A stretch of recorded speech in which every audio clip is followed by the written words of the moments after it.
My name is Nicolas Rey, like the other filmmaker, and I make films on photochemical medium since 1995, and also with other people. I take care of a laboratory called Labominab, which we set up by gathering equipment from that the industry was discarding and sharing it between filmmakers. Could you tell a little bit how did you start filmmaking? I studied more technical stuff, but when I was living in Paris, I was very um, going to the cinema all the time, and then um, I got a chance. I studied for 1 year cinema a little bit at the university, but there was no practice at all. But through friends, and I started my first film I made on video actually. But then I was also doing a lot of photography, and I had my own darkroom in my small apartment at the time in the bathroom, and I was doing a lot of black and white photography, and I discovered that there were experimental filmmakers in Grenoble that had set up a small lab to hand process 16 millimeter. Luckily, I had family in Grenoble also at the time, so I went there and I met them, and I started a film that's Terminus for You by working there at Atelier MTK. And it was really a discovery that uh, what I was doing for still photography was actually something that could be done for film. And at the same time, as I fantasized making films, but I only knew of the common way of writing a project, trying to find money, and et cetera, et cetera, et cetera. And discovering that you could just, save a little bit and buy the film stock and hand process it and do it directly without asking anyone the permission was a door that really was became wide open and was like, wow, this is what I want to do.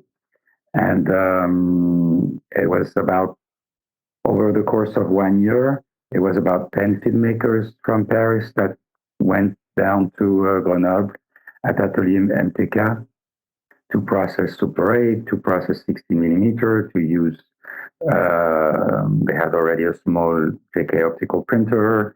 They had a contact printer for 16 black and white. And all these people were somehow viewers, audience for the Scratch projection series that Lichun was showing. And so we met, and we also, because after 1 year, Atelier MTK had so many people coming from all over Europe that they said, hey, this is very cool, but we can't handle it. We can't be the only lab, and it doesn't make sense that people make 1,000 kilometers to process Super 8. As when Super 8 cartridge, you have to set up your own small labs. It's not difficult. You can do it. We can help you find the equipment, tell you what you need. And so they made this meeting, and so the 10 people from Paris were put in contact through Atelier MTK. And that's how we met. And we started doing gatherings after the scratch projections every Tuesday, I think it was, or Thursday, I forgot. And trying to say, hey, okay, let's try to make our own lab. And then we found this place in Agnières that was in the basement of a private building that was very cheap. And we just chipped in every month a small money to be able to rent these 2 rooms in the basement. That's how we started setting up and finding equipment. We got very lucky. Steve Shodorov found a JK optical printer in California. We found a contact printer that was in the scrap yard in the center of France with a lot of luck from someone that we had just met the week before and said, hey, we're looking for this strange thing called a contact printer for 16 millimeters. What does it look like? Well, a bit like a projector with more arms. And like a week after, he said, hey, look, there's this at this sent us like still photograph, like a photograph on analog at the time. And we're like, this is exactly what we need. This is incredible. And it was from an army lab, and they had just dumped it, and it was sitting in the scrapyard. So very fast we could find. We bought the Jobo 100 feet spiral, hand processing spiral that was still available at the time. It was expensive, but okay. We bought it and we started sharing all this, and very fast people were starting making films.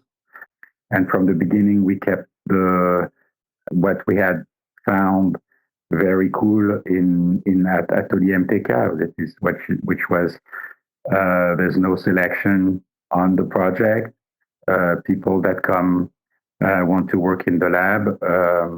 We try to help technically, and so that to make them autonomous, so that they can do it themselves. And we take the time that's needed for that, and we're around, but people make their own work using the common tools. In the first few years already, there were like a number of films that were made. We couldn't really finish on film in our own lab because we didn't have like a sound camera or whatever you need to make a sound print. So people would bring, at the end of their project, they would bring their negatives and final sound. But we had an editing table very quickly also from a filmmaker called Marcel Hanoun. So people brought their material to a commercial lab in the end, and there were still plenty of commercial labs to finish the project. And this film started circulating, and the name of La Bolinab started circulating together with the films, and more people came, and blah, blah, blah. And we tried to handle everything. And also, we got more and more space in the basement. In the other rooms, there were plenty of junk from other people, so we moved the junk to the next room, and we started to colonize the other rooms. And in the end, we had the full 200 square meter basement just for us, with two processors, one for color, one for black and white, 16 millimeter printer, 35 millimeter printer, a workshop to deal with all the technique, and all office spaces that could be converted in like a 5-seat screening room, etc., etc. It was over 10 years we built this whole crazy lab in the basement. Every time we went to auctions to get stuff, and there were more often there were auctions because of companies failing and things like that. And we gathered the equipment and brought it into our basement, bring it down into the basement one by one. And then after 10 years, and all we had was a 6-month lease because it was very precarious and only, never meant as being something for in the long term or of that dimension. It was an old landlord who didn't care about money because he had plenty of money anyways, and he wasn't trying to make money with that space. But eventually, of course, he died, and then his nephew took over. He hired a very energetic lawyer and started kicking everybody out to be rich. So we struggled for 1 year, but we had no proper lease, so there was no way we could win, but we just tried to find the time to have another option. Again, we were lucky to find a space in another city around Paris called La Courneuve. This time it was public space. It was in the basement again, but This basement had a lot of light because of the way it was constructed. So it was really coming out to the light. And a much larger space, about like 4 times larger. It was like former kitchen, industrial kitchen space in the bottom of a school, of a primary school. The school was still operating, but the kitchen had been closed for many years. And again, it was not meant as something forever, but because that school had to be dismantled at some point, and it was already they were already talking about it, but we knew we had a few years ahead, and anyways, we didn't have anything else. So, and again, it was free. City gave it to us for free, just paying 400 euros a month, but it included water and electricity, so and heating. It was really very cheap. So we moved everything there and started building the lab in La Courneuve. And we were happy there for 10 years and made also, because also this was the moment that was 2011, 2012.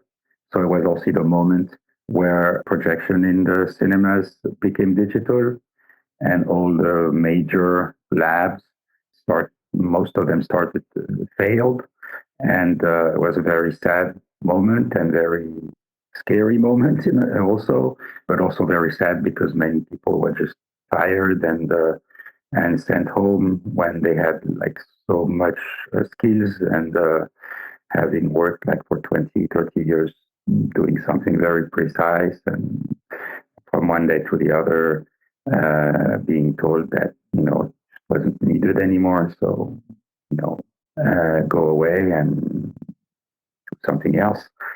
And at the same time, all the labs were just the equipment was just dumped and for free, because this time there was no one to buy it anyways, because everybody was saying film is dead, and luckily we had this new large space so we could accommodate a lot of new tools. This time rebuild the lab as lab that could go all the way to sound prints, on 16, on 35, all kinds of things. And a lot of films were made also. Since we were in public space, we could get a bit more funding. Also, it was a new dimension to what we were doing. And we started to have like one and then two and then three people part-time, plus other people on day jobs to help the filmmakers. And we started operating with more grants, and about 10 to 15 films were made every year during that period between 2012 and 2022. It seems like a terminus for you. It's almost like one of your earlier film that you made since you discovered this independent way of working without writing a script, without finding a big crew, but you could just really do a lot yourself. And then can you also tell a little bit about, that's almost like that's a beginning of your independent filmmaking, let's say. Mm-hmm. Could you also tell a little bit about uh, that film? Because in the end of the film, you also kind of using some treatment to distort a bit the imagery. And then I think you made this film in MTK, I believe, right? Yeah. So could you tell a little bit about how did you came across this idea of making this film and then using the element of soundtrack and text and then the figurative, and then eventually you want to apply some treatment to the emotions? I was interested in using reticulation, and the first time I came across reticulation is when I made a mistake processing photography, because I used I was too on a hurry and just mixed the developer at 60 degrees, and then I used it directly, and then instead of waiting so that it goes back down to room temperature. I was really a beginner and a bit and young and crazy. And the film reticulated, and I was like, wow, at the same time, it's quite something. And then I started to try to understand what had happened and found in the book a description of how you can actually provoke it and control it. And I wanted to use it on film, and I discovered that it was easier to do with a particular film stock that was high contrast film that you normally use for titles. So I built a small tank, like very like about like a few centimeters wide and like 2 meters. So you could put warm water with sodium carbonate in it, the shot in that small tank, and you can see it happen. And if you put it to the side, you flip it to the side, then when the emulsion lifts off the base, you can actually see it move and move to. If you flip it to the side, it will move to one side or to the other side, or you can do things like that. And that's what I. So I had fun doing that kind of things, and then taking the shot out of the tank and carefully and make it dry, and then of course you have to make a copy to include it in the negative in the end. Yeah, it was really an experiment in using chemicals to create a section of the film where everything goes a bit crazy. Mm. You have been working with the photochemical film for quite some time, and I always feel you have a big passion about it, and you also really actively doing a lot of action to preserve this medium. I would like to ask what you love so much about this media for you personally. I just need to work with a medium where I can do things with my hands, I think, and also the techniques. I mean, when you work with film and with the lab techniques, when you have a problem, you always know if you think and try to understand it. Usually, you can deal with it in a very not necessarily simple way, but there is something that I like of the skills that are needed to deal with all the lab techniques. I'm not too good with chemistry. But the rest I like very much, and I like the mechanical side of it. I like the electromechanic side of it. I like these things, but mostly I think I even now I still edit on film, and I like being confronted to the materiality of it, and from the shooting to making the print, it takes so much more time. It's more complex in many ways, but it's also an adventure. It helps me to go to face these technical hurdles that you have to go through when you make a film, from loading the camera to processing the final print. It helped me reflect on the film. I need that dimension. I think otherwise, with the speed and the facility, I mean, the fact that it's so quick and easy to work with digital, it makes me get a bit. It scares me because it's too. There's no time factor in a way. You can make a film in 5 minutes. And then the fact that it's possible, it doesn't help me at all. On the contrary, it makes me dubious of what I want to do. It makes me uneasy to be able to do the film in 5 minutes. It doesn't help me at all. Uh, and that's why I like working with the analog medium rather. Mm. You were saying like because working with analog film medium has a certain technical impact, which you also really love to figure out a lot of technical side. And then it also, by working and figuring out, there's a lot of time involved, and because there's a certain complexity, and then you like that way of working, very tangible as well. I remember there were a few films of you, the duration are quite long. Was what do you think of time in your way of working and then also in your film?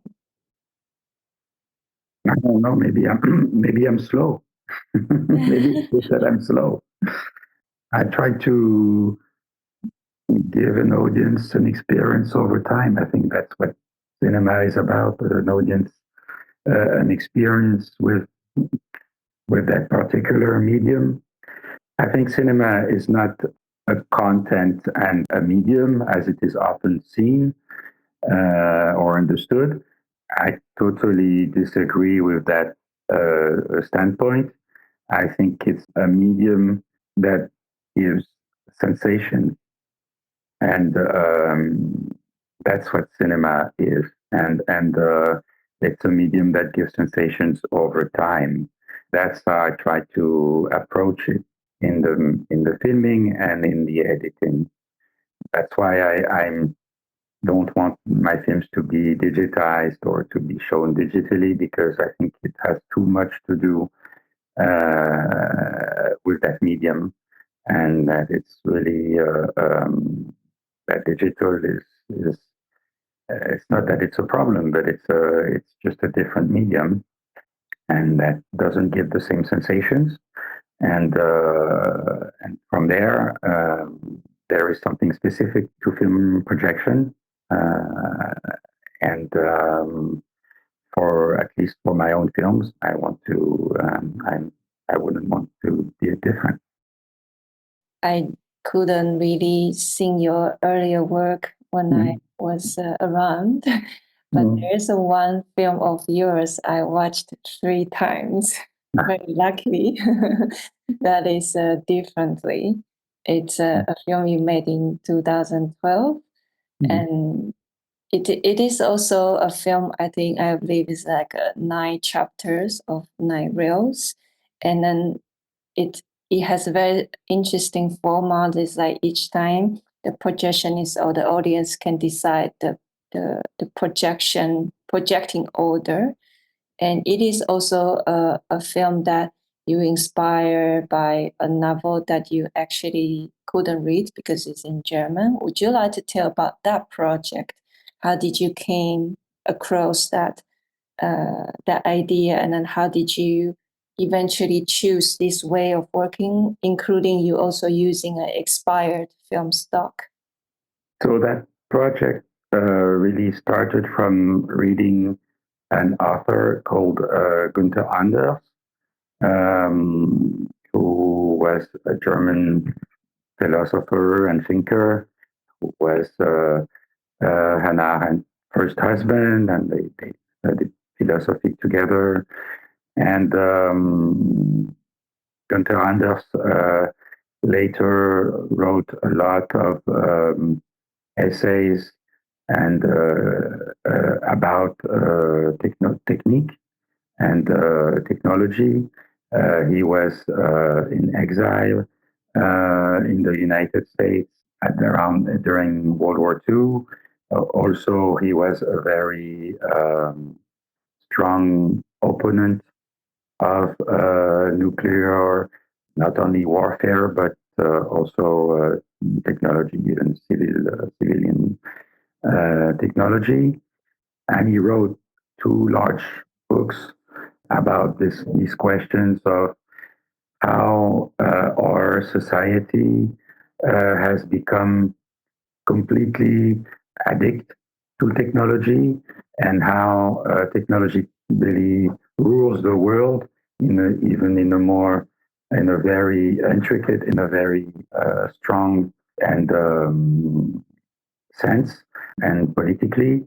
And one of these 2 books was published in French in 2000, translated and published in French in 2000. He wasn't very well known until then in France, But this book was published in 2000, and I read it around that time. And in that book, there is a little, at one point, there is the word Molusian, and there is a little footnote to explain that it refers to an imaginary country that Günther Anders invented for an earlier text called the Molusian Catacomb. That is a novel that he wrote around the time that Hitler arrived in power in Germany and around the time that he had to flee Germany. He lived in exile, first in France and then in the United States. And this book is a novel that he wrote as a combat text to against fascism, where he tries to that text to analyze how fascism works from a philosophical standpoint. But the text is more like fables of that prisoners in a dark pit in obscurity. They narrate from each other, from generation of prisoners to next generation of prisoners, as an act of resistance. And so from that point, I was like very curious from that text because I was very impressed by what Gunther Anders had understood of society and the links and the importance of technology in our society already in the 1940s and 50s. And I was very curious to know what he had written about fascism. And but I couldn't read the novel because it was only in German. So I had friends that read the novel for me, and that said, "Yeah, this is a very strong and important text, and very unknown even in Germany." And so I fantasized making a film from that novel. And one day, after a screening in Berlin, someone from the audience gave me a can of expired stock, saying, so one day I was in a cafe and I overheard a conversation of people speaking about films cans that were in the basement sitting. And I spoke to them, and then eventually they gave me all these cans of film. I'm not going to use them, but you seem to like working with expired stocks or doing crazy things. So here's one can, and if you want more, you can have more.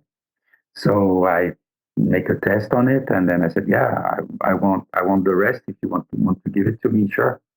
And then I got all these, and it was a bit exceptional to be able to have a coherent amount of team stock. That was very difficult to use and very strange, but that behaved in a very unexpected ways all the time. But I had plenty, and I could just film, and so I started filming that country, Molusia, just out of inspiration. What I thought, what Molusia looked like in a way. Started working with Peter Hoffman to read the text. Peter had translated previous films of mine, and he selected a number of chapters, and then we started to translate these chapters. And going from there, I made these films, yeah, where assembling quotes from the novel with images of Molusia filmed on that old together stock. And I decided that all the reels could be assembled in any order for each projection being different. To give justice also to the fact that it's just excerpts from the novel and it's in a random way, in a way. It's just like if you pick a novel in a bookstore and you read a few pages here, a few pages there, and also linked to the fact one of the visions of Gunther Anders was that the thing that makes humankind feel inferior to technology is that technology is planned and designed and made perfect, and we are only born in a random way. I'm really touched by earlier when you said cinema is about the sensations, it's about the experience. And then I can also sensing that in your work. And I was wondering, is there specific thing that is really important for you while you're making films?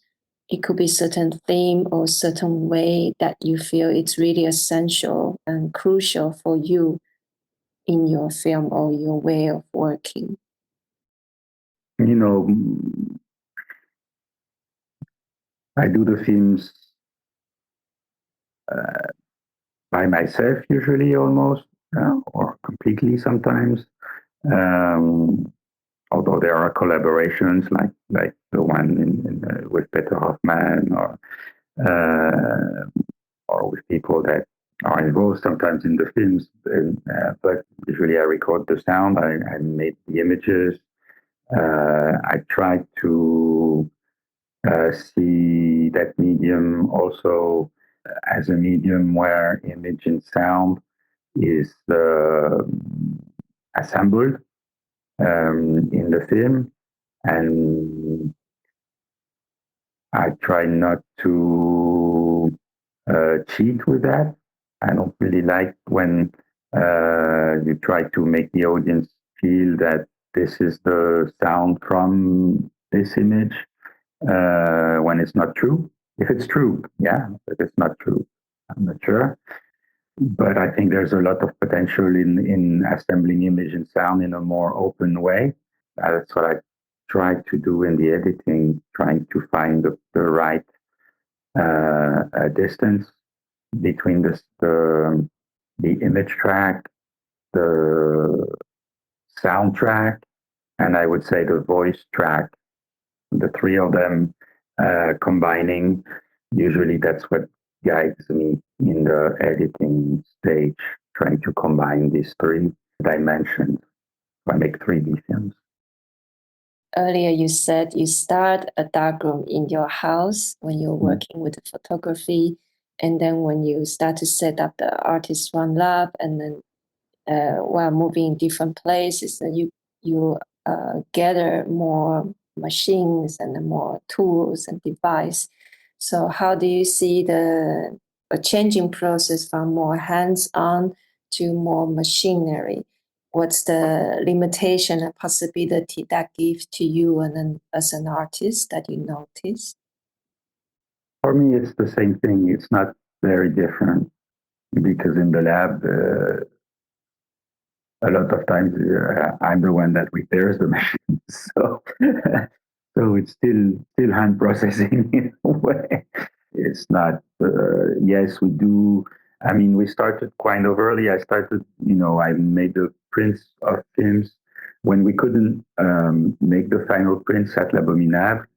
I started going to Niagara Custom Lab in Toronto and met Sebastian Henriksen there. And it was really, again, a door that opened because Sebastian was running a commercial lab just by himself with 3 processors and 5 printers. And I told him, yeah, and at the time we were only hand processing with the Lomo tank and the Jovo tank, but no machine to process. But we had one that we had bought at an auction for like nothing that was sitting in the office. And I told that to Sebastian, and he looked at me. He said, "Are you stupid or what? I mean, you have a processor.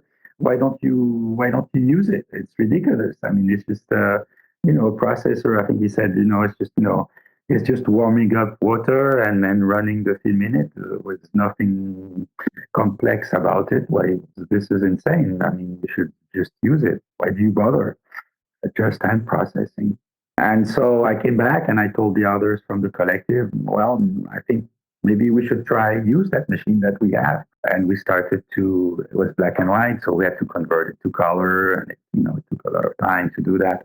But it was really a new dimension to what we could do. And today we try to, offer both options. And some people are happy with hand processing, and hand processing also gives you more options for experimenting, for doing all kinds of crazy stuff. So it's not something that we don't want to do anymore. Totally not. But it's true that when you have a machine, you can reach another dimension in terms of how much footage you can process, and also you can process prints from one end to the other as full reels, and then if you have the proper contact printer, and you can make sound prints, and it's really the key to other dimensions of what an artist-run film lab can make. It's not the majority of artist-run film labs that have processing machines, but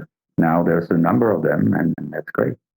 Many years ago, when I first met you, my first impression was I remember you were fixing the projector of the cinema while we having a trouble in screening. So that gave Really? big like impression.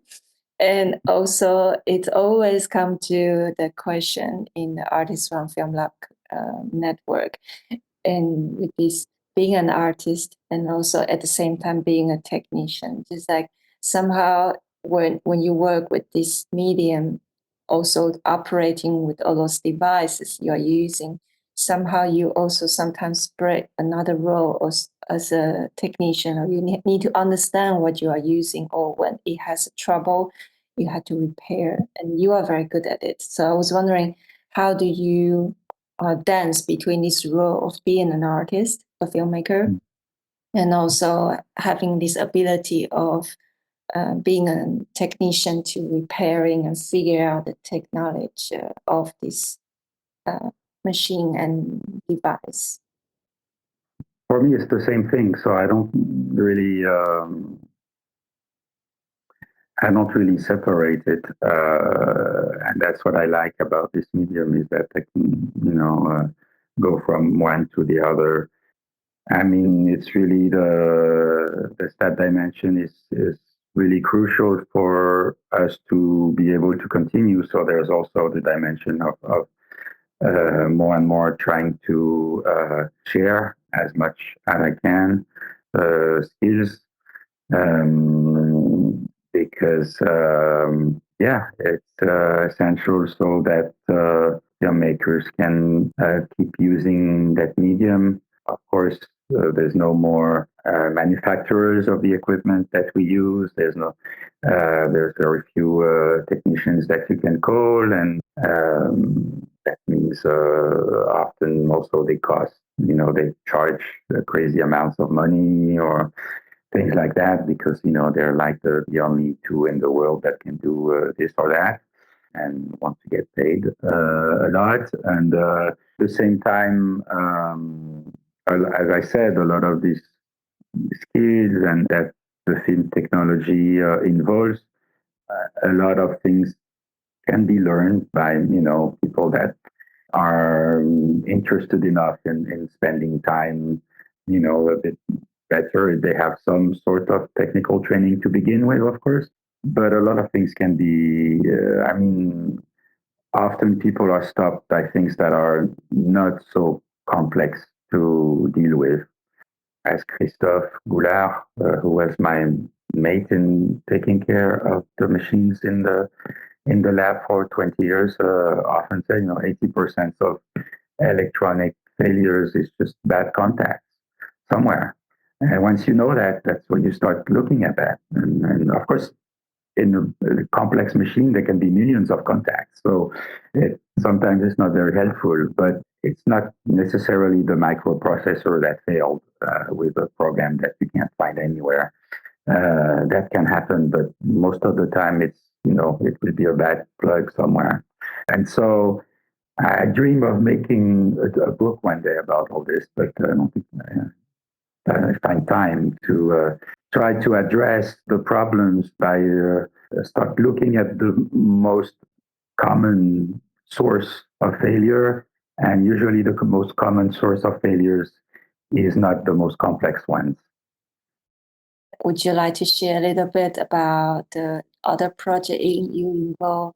I hope I pronounced it right. Navier Argo, and then also the film projection 21.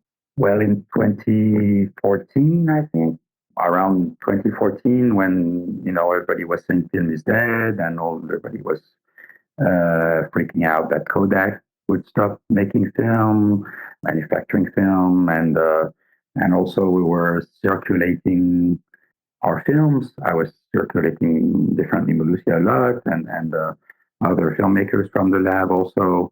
in festivals and venues, and I discovered that there was a lot of we're also facing problems because, well, one time it's the machine, one time it's the human, but fact of circulating prints we could see would be getting more and more difficult and challenging.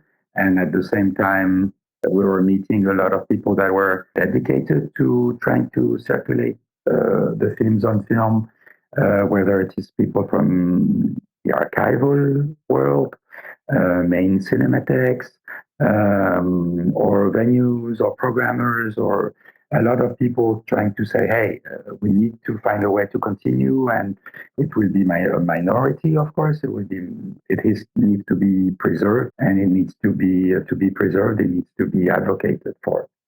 And so we designed that charter where people say they will, when they show film, if there is a print, whether it's historical film or contemporary film, if there is a print, they will first consider showing it on film. And also in the programs, they will write what they're showing, if they're showing a digital version or if they're showing a film print, so that audience could learn to make the difference. A lot of institutions, a lot of people signed that charter at the time, and it was a way to try to be together and try to share this experience and try to build tools and get enough momentum, I think. And a lot of people actually in the end didn't do what they say they would try to do because of all people changing, of time passing, of blah blah blah. And after 10 years, if you look at the list and you look at what they're doing, it doesn't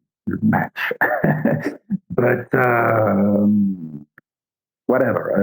It was still a way to try to sort of know who's on the boat, and well, who's defending it, and who's trying, and who is interested in trying. Even though the difficulties with training, the difficulties with maintenance, it's still a tool that we use to try to see who is interested in building a future to film projection. Then a few years later, in 2022, when we lost the space in La Courneuve, where we had a screening room for the lab, but that we couldn't really open to the public because of regulations or blah, blah, blah. It wasn't really properly designed for that. When we were losing the space, we said, right, we're going to try to find a space to rebuild the lab. It will have to be pretty large because we accumulated so much equipment now that, it can't be a very small space. There's a lot of filmmakers or members are, for the most part, living in Paris. So it has to be close to Paris. So a large space around Paris will be difficult because we don't have the money to pay rent. And at the same time, because we are able to make prints, we need to be able to check them. We need to be able to project them properly so that we know what we're doing. So it needs to have some sort of screening room. Let's try to build a project where the screening room will be public. And then maybe it will help that a public, like a city, a public collectivity that has a building accepts to host our project because we also make a public cinema. So it's not just us filmmakers, film geeks doing our stuff. It's also a venue for people to come watch a film and have the experience. And that venue, we agreed that it had to be dedicated to the question of photochemical film.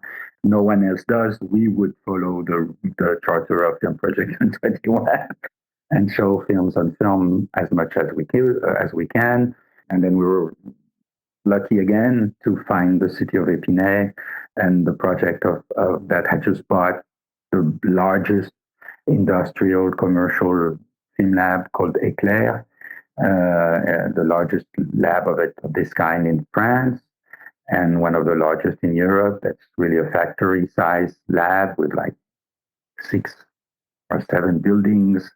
And so we visited the space. The city let us visit the spaces, and they were thinking to devote it to a cultural project, and they had already started some scheme for that. But we didn't fit in that scheme at all. But we visited the space, and in a part of the space that they hadn't really included in the first stage of their own project was the place where Eclair processes the negatives. And it had also had a screening room for color timing. And we said, hey, here's the Nadir Argo, here's the lab and the screening room attached to it. And we convinced the city that we could renovate that space because we're thinking they will never do it for us for sure because we're not like an institution. We're not. No, they. We tried to, of course, to have some backing to so that they had the feeling that we were like serious people, but we're not. We're not an established cinematheque or something. So we said, okay, let's make a deal. We find the money to renovate the space and we have it renovated. And in exchange, then it's for us for free for a very long time. And in the end, they accepted. So the space, 1,500 square meter for free for 35 years, like 35 millimeters. That was the deal in the end. And in exchange, we started finding funding to renovate the space. And now we're close to starting the renovation actually, but it's taking forever, but it's working slowly. And in the end, we will have the lab exactly where Eclair was processing these very commercial films. We will process our own stuff with our processing machine and also with one machine that Eclair left over and the printing, of course. And we can, even use machines that we had never used in La Courneuve because we didn't have enough space or properly installed ventilation, things like that, and really have all the lab with all the tools, animation stand, auxiliary, laser, subtitling, wet gate, blow up printer, everything that we slowly gathered over almost 30 years. We can really reinstall there in well set up laboratory and 89-seat cinema that can be made public. We won't do screenings every day, but when we want to make a screening, we can do it properly with 16 reel to reel 35 and everything you need. And another room for like performance, a second space, also a second screening room, but that's just empty space where we can make installation, performance, workshops, all kinds of things. So it will be like analog filmmaker paradise. Yes, amusement park. And I have a final question, which is actually, I think it's a very difficult one. I have only 7% battery on my laptop, so okay, that will be enough. The last question is, while all of the world think the film is dead, why you want to keep a film alive? What's your personal message for that? I just think it's a different medium, and I don't think the way the industry works, and that's something Gunther Anders really writes about, is by destroying, because it needs to destroy the previous technology to make sure the new one will be successful and profitable. And I don't think we should accept that. I think let the industry do whatever it wants. But we were also quite lucky in that story of L'Abominable of being here, like the right people in the right moment. We were lucky to be able to grab all this equipment for free most of the time or very little money and to accumulate it. And it would be such a shame that all this work for like almost 30 years be erased because we don't have a space and everything is just scattered, or taken to like a remote village in France where no one really comes to private lab for 3 people. So that's why we struggle to do the Nadir Argo and to give the possibility that all this work that has been done is really sent into the future. after I, pass on everything, and the people that started it are not around anymore, but new people. And there are so many people, young people that are interested in that medium, in using it, that I'm not concerned that there will be people taking over. That's not an issue. I mean, there's so many people that want to use that medium and discover it because it's just a different experience. There's no reason why we would not want to create on that medium. And again, it's not the industry that has to decide. It's not museums that have to decide the size and shape of the artwork of the artist. They have to adapt to what we create. That's their job. So yeah, we have to keep doing it on that medium and say, hey, no, this is what we're doing, and this is what we want to show, and other people that say, oh, okay, or then we have to adjust, and that's how we have to, I think, to see the future. Although it's difficult and there's a lot of difficulties and unknowns and blah blah blah, but let's try. At least let's try. Thank you.